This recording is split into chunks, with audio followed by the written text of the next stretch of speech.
السلام علیکم ورحمۃ اللہ وبرکاتہ۔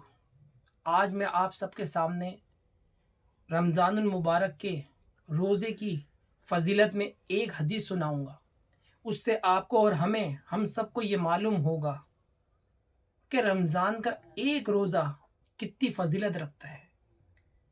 اس ایک روزے کو ہم جو چھوڑ دیتے ہیں بنا کسی عذر، بنا کسی بیماری کے، تو اس کی کیا فضیلت ہے۔ تو میں آپ کو ایک حدیث سناؤں گا۔ بسم اللہ الرحمن الرحیم۔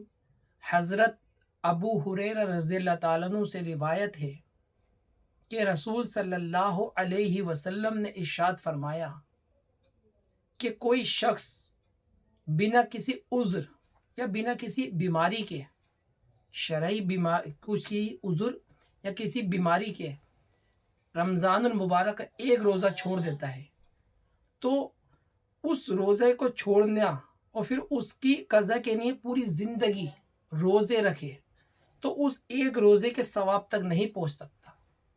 کوئی شخص بنا کسی عذر یا بیماری کے روزے کو چھوڑ دیتا ہے رمضان المبارک کے، اور اس کی قضا کے لیے پوری زندگی اپنی روزہ رکھے تو اس ایک روزے کے ثواب کو نہیں پہنچ سکتا۔ اب آپ اور ہم یہ اندازہ لگائیں کہ رمضان المبارک کا ایک روزہ کتنی فضیلت رکھتا ہے۔ ہم بنا کسی عذر کے چھوٹی چھوٹی باتوں سے ہم روزے کو چھوڑ دیتے ہیں کہ جی مجھے چکر آ جائے گا، میرا کام ایسا ہے، یا پھر میرا روز چلنے پھرنے کا کام ہے، یا لیڈیز کچھ بھی چیز کو رکھ دیتی ہیں کہ جی ہم روزے کو چھوڑ دیں گے کہ ہمیں چکر آتا ہے، ہم سے کام نہیں ہوتا، یا مرد حضرات روزے کو چھوڑ دیتے ہیں کہ میرا چلنے پھرنے کا کام ہے، میرے دکان پہ بیٹھنے کا کام ہے، یا میرا آفس کا کام ہے۔ تو یہ بہانے ہمیں رمضان مبارک میں نہیں کرنے ہیں۔ یہ مبارک مہینہ اللہ رب العالمین نے ہمیں نوازا ہے، تو اس مبارک مہینے میں جو ہم ہو سکتا ہے، جتنا بھی ہم سے ہو سکتا ہے، 11 مہینے سے ہمیں اس کی تیاری کرنی ہے۔ تیاری کیا ہے کہ ہمیں اپنے آپ کو بھی تیار کرنا ہے، اپنے گھر والوں کو بھی تیار کرنا ہے، اپنے یار دوستوں کو بھی تیار کرنا ہے، روزوں کو رکھنا ہے، روزے کی فضیلت کو ہمیں حاصل کرنا ہے۔ خالی بھوکا پیاسا رہنا ہی روزہ نہیں ہے، آنکھ کا بھی روزہ ہوتا ہے کہ ہم اپنی آنکھ سے کوئی غلط چیز نہ دیکھیں۔ منہ کا بھی روزہ ہوتا ہے کہ ہم اپنے منہ سے کوئی غلط الفاظ نہ نکالیں، کسی کی غیبت نہ کریں، چغلی نہ کریں، کسی کو برا بھلا نہ کہیں، اپنے زبان سے اچھے الفاظ نکالیں۔ کان کا بھی روزہ ہوتا ہے کہ ہم کان سے کوئی بری چیز نہ سنیں، گانے نہ سنیں، ناٹک، فلمیں اور ڈرامے جو ہم دیکھتے ہیں وہ نہ دیکھیں۔ بہت سے لوگ میچ دیکھتے ہیں کہ جی میچ دیکھ رہے ہیں ہم اپنے انٹرٹینمنٹ کے لیے، نہیں۔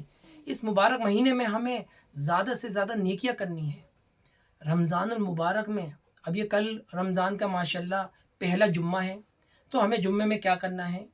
جمعے میں ہمیں زیادہ سے زیادہ اپنے نبی پاک صلی اللہ علیہ وسلم پر درود شریف پڑھنا ہے، سورہ کہف کی تلاوت کرنی ہے، سورہ جمعہ کی تلاوت کرنی ہے، جو ہمیں صورتیں آتی ہیں ہمیں وہ صورتیں پڑھنی ہیں، اور رات کو ہمیں سونے سے پہلے سورہ ملک پڑھنی ہے۔ رمضان مبارک کا مہینہ ہے، ہمیں نفلوں کا بھی اہتمام کرنا ہے، کیوں اللہ رب العالمین اب 70 ماہوں سے بھی زیادہ اپنے بندے بندیوں کو چاہتا ہے۔ رمضان المبارک میں نفل کا بدلہ فرض کے برابر ہو جاتا ہے، اور جب ایک فرض ہم ادا کرتے ہیں تو اللہ رب العالمین 70 فرضوں سے بھی زیادہ ثواب ہمیں عطا فرماتا ہے۔ تو ہمیں آئیے ہم اس رمضان المبارک کے مہینے کو اپنی لیے قیمتی بنائیں، اللہ کو راضی کریں، نیکیاں کریں، برے کاموں کو چھوڑیں۔ روزہ رکھ کے بھی اگر ہم گناہ کر رہے ہیں تو ہمیں رکنا ہے، ہمیں سوچنا ہے کہ ہمارا روزہ کہیں خراب تو نہیں ہو رہا، مکروہ تو نہیں ہو رہا۔ تو ہمیں رمضان المبارک میں اللہ کو راضی کرنا ہے، اپنی عبادت سے، اپنے اخلاق سے، خدمت خلق سے، دوسروں کی مدد کر کے، ہمدردی کا جذبہ رکھ کے۔